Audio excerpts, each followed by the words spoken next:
What's the meaning of boiler?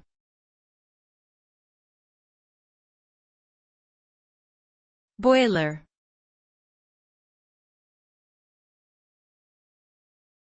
Boiler.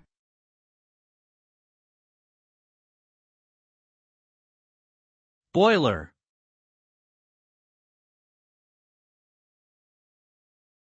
Boiler.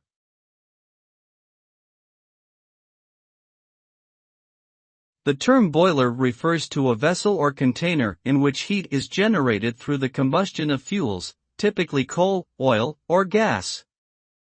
This heat energy is then transferred to water or steam, which in turn powers machines or is used for heating purposes. Boilers are commonly used in industrial processes, power generation plants, and heating systems for homes and buildings. They are essential for providing heat and power in a cost-effective and efficient manner.